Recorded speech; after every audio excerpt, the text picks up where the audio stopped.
Let me ask you something bold. What if the very thing you're doing to win their love is exactly what's pushing them away? What if every time you begged, proved, chased, or overgave, you silently told thing, you don't need to trust me because I don't even trust myself? And here's the shocker: avoidant people don't trust love, but they do trust certainty. So today we're flipping the script.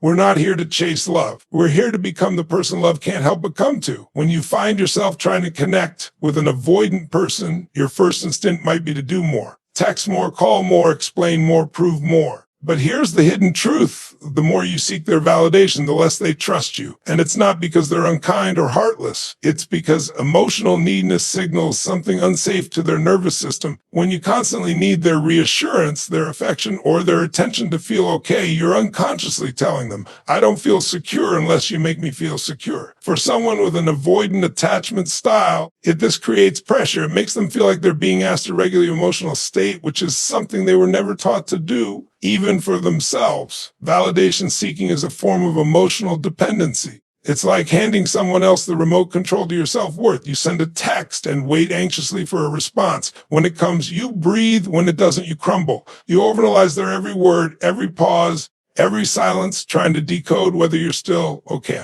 But that energy is heavy. It's not your words that make them withdraw. It's the energetic message underneath. Please show me I'm enough. And because avoidants have a deep fear of being engulfed or responsible for another person's emotions, they instinctively pull away from anyone who seems emotionally hungry. You might think your vulnerability is drawing you closer, but if it's coming from a place of emptiness or desperation, it pushes them away. Real vulnerability isn't about oversharing or expressing how much you need them to stay. It's about showing up as your whole self without expecting them to fill gaps. When you stop making them your emotional barometer, when you stop needing them to validate your worth, you create space for authentic connection. You stop being the person who demands reassurance and start being the person who already knows who they are. And that's the energy that makes the avoidant feel safe. You must become the source of your own validation. That means affirming yourself, acknowledging your worth, and owning your truth, whether or not they respond, reciprocate, or recognize it. It means learning to soothe your own fears without needing them to fix or address them.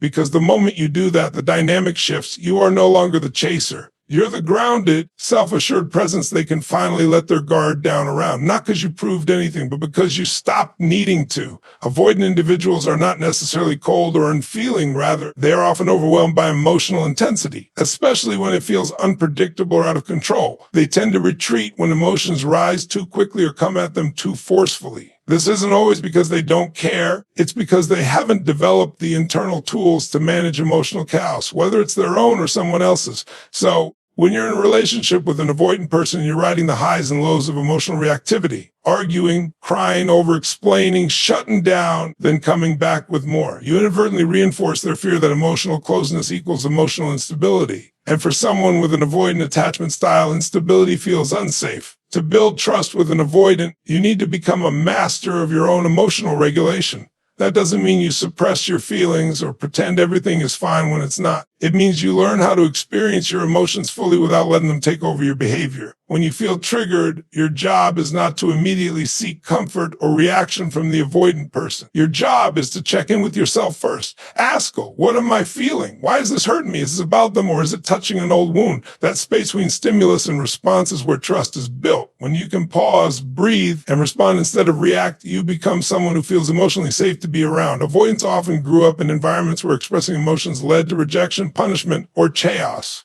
So when they see emotional outbursts or deep neediness in others, their system interprets it as danger, even if it's coming from someone they love. But if you can hold your center in moments of tension, if you can communicate with calm clarity, if you can feel your feelings without making them responsible for fixing them, then you're rewriting the emotional script they've always known. You're saying, it's safe to feel around me. I won't drown you in my pain. I'll own it, I'll process it, and I'll bring you only what's true, not what's reactive.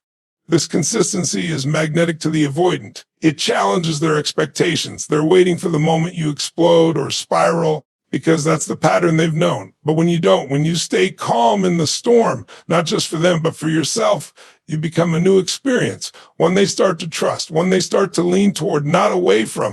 Detachment is often misunderstood. Many people think it means being cold or indifferent. But true detachment, especially in relationships with avoidant individuals, is not about building walls. It's about maintaining boundaries without losing warmth. It's about being deeply present and emotionally available without being emotionally dependent. When you're able to detach in this way, you're saying, I care about you, but I don't need to control how you feel about me. I love you, but I won't abandon myself to earn your love in return. And that is exactly the kind of energy avoidant people feel safest around. Avoidants are often hypersensitive to emotional control. They fear being consumed, manipulated, or obligated to meet someone else's emotional needs. So when they sense you're attaching your happiness to their behavior, when every conversation feels like pressure, every silence feels like punishment, and every question seems to require the right answer, they begin to retreat. They pull away not because you're unworthy of love, because they're drowning in your expectations. Your emotional intensity becomes a silent contract that they didn't sign but feel forced to uphold.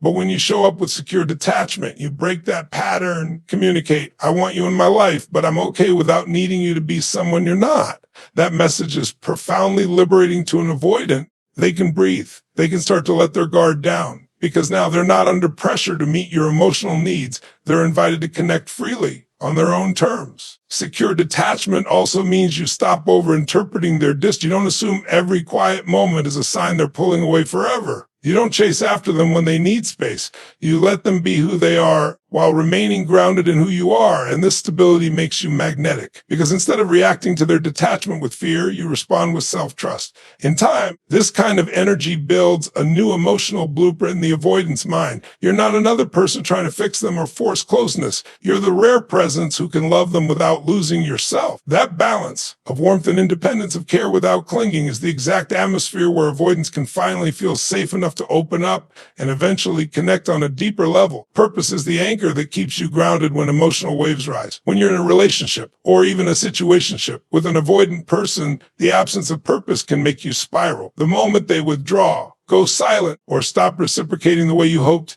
your mind starts to race. Questions like, what did I do wrong? Or how can I bring them back start dominating your thoughts. And in that mental chaos, you abandon yourself. You stop focusing on your goals, your joy, your peace. Everything becomes about getting them back, winning their attention, or repairing the connection. But here's the truth, and that loss of purpose is what creates emotional dependency, and avoidance can feel that shift instantly. Avoidant individuals are not drawn to emotional chaos. They're drawn to emotional solidity. When they pull back, they don't need you to follow. In fact, when you do, they retreat even more because they fear becoming your emotional lifeline. But when you stay rooted in your own mission, when you wake up and still go to the gym, run your business, create your art, take care of your body and mind, they notice. They notice that their distance didn't dismantle you. That's when they begin to trust that your interest in them is genuine and not based on filling some inner void. People who live with purpose are naturally magnetic. There's something unshakable about them. They don't make the other person their whole world, because they already have a world. A purpose gives your energy a direction that doesn't bend based on someone else's attention or affection.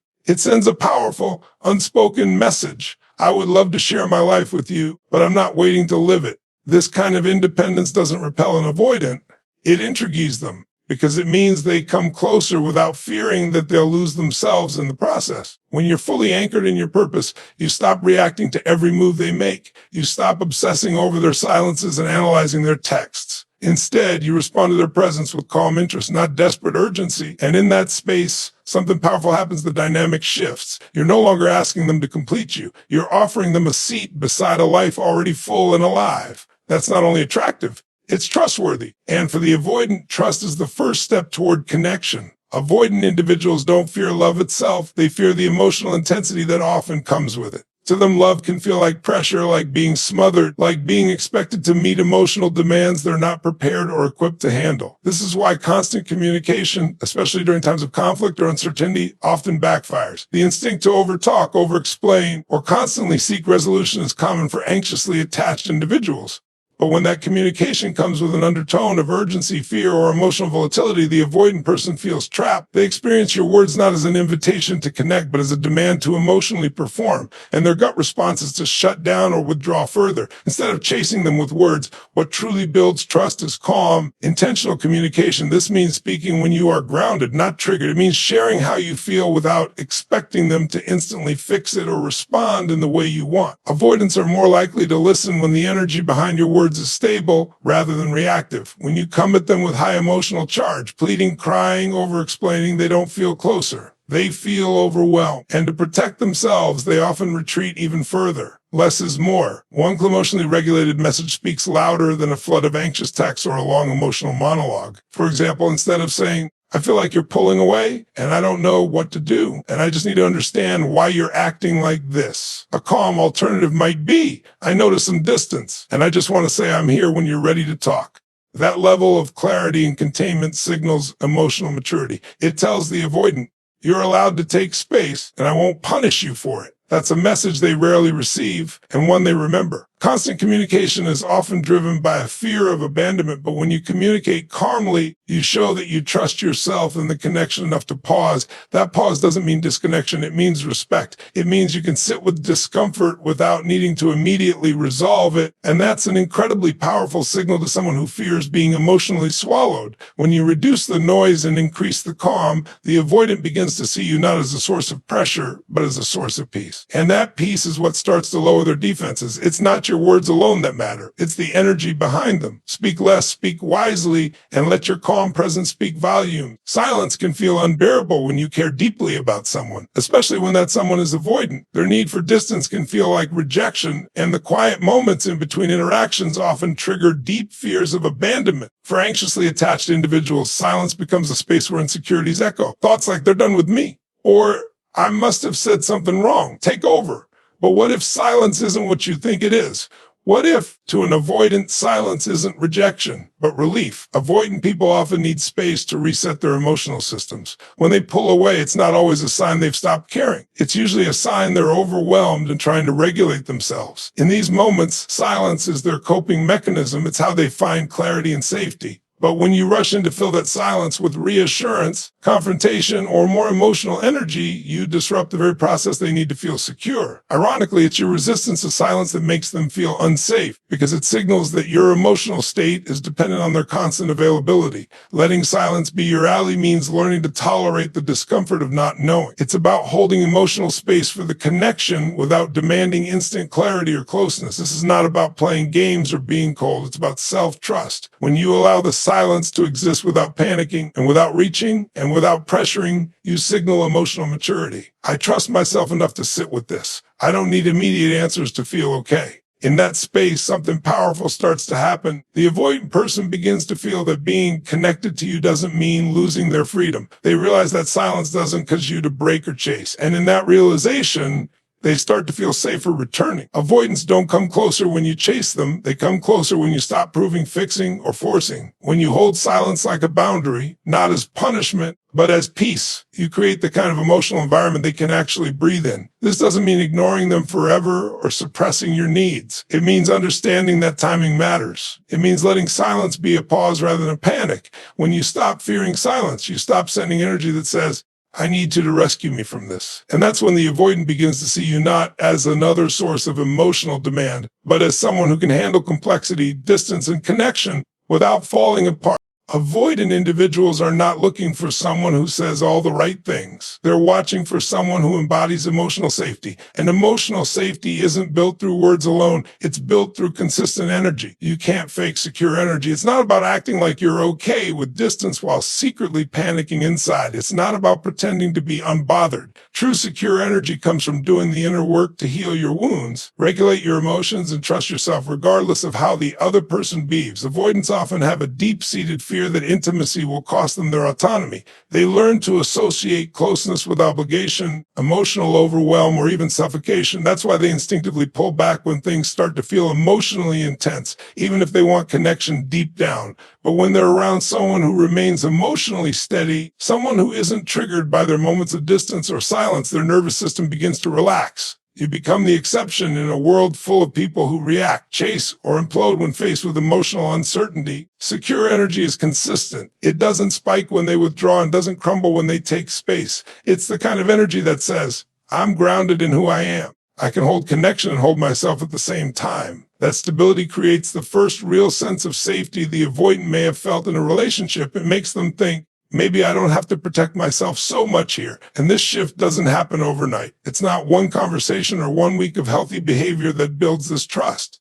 It's your patterns. It's how you respond during hard moments. It's how you hold boundaries without making them ultimatums. It's how you express your needs without blaming or accusing. When your words and your actions match over time, the avoidant begins to believe in the connection, not because you forced them to, but because you consistently showed them it was safe to come closer. When they finally begin to soften, it won't be because you demanded their love. It will be because you gave them the one thing their nervous system never learned to expect: in reliability without control, intimacy without pressure, love without fear. When you hold that level of calm consistency, you become someone they don't just feel drawn to. You become someone they trust. When it comes to earning the trust of someone with an avoidant attachment style, the journey begins not by focusing on them, but by turning inward. It's easy to believe that if you just love them harder, show up more, explain better, or prove your loyalty, they'll finally let their walls down. But avoidant individuals don't respond to emotional pressure, no matter how well-intentioned it is. What they do respond to is emotional groundedness. The moment you shift from trying to get their love to standing firmly in your own worth, everything begins to change. The chase ends. The emotional turbulence settles. And in that quiet, you create something far more powerful than attraction. You create trust. The key isn't in trying to fix them or decode their distance. The key is in becoming the kind of person they feel safe around. That means letting go of the need to be chosen, validated, or constantly reassured. It means cultivating emotional self-regulation, living with purpose, and being okay in your own skin, whether they're close or far, expressive or withdrawn. The avoidant begins to feel safe when your energy doesn't depend on theirs, when you can remain calm in their silence, present in their distance, and secure in your identity. They start to see you not as a threat to their independence, but as an anchor in their chaos. This doesn't mean pretending to be okay when you're not. It doesn't mean playing games or holding back your truth. It means showing up authentically without emotional demands. It means speaking with clarity, listening with patience, and allowing the relationship to unfold organically, without trying to force it into what you want it to be. Trust isn't something you can drag out of someone. It's something you create space for. And for an avoidant, the safest space is one that's steady, non-reactive, and pressure-free. Your emotional consistency tells things. I won't chase you, but I won't abandon you either. I don't need to be needed. I choose to connect. In the end, the irony is beautiful. The less you need their love to feel whole, the more they begin to trust that loving you won't cost them their freedom. And from that place, slowly, cautiously, yet sincerely, they start to open, not because you demand it, not because you sacrifice yourself to earn it, but because your strength, your self-respect, and your unwavering calm became the safe harbor they never knew they were searching for. When you stop needing their love, you create the only condition under which they can finally offer it. Thank you so much for spending this time with me and diving deep into this powerful conversation. If you've made it this far, it means you're committed to growth, healing, and building healthier connections, not just with others, but with yourself. That alone sets you apart. Remember, trust isn't something you force, it's something you become. The more you step into your own strength, the more magnetic and safe you become for the people around you, even the ones who fear closeness the most. Keep walking this path, not for them, but for you. If this message spoke to your heart, I encourage you to like, comment, and share this video with someone who may need it. And if you haven't already, don't forget to subscribe and turn on the notification bell so you never miss content that empowers your emotional journey. Until next time, stay grounded, stay powerful, and never forget you are already enough. Take care and goodbye for now.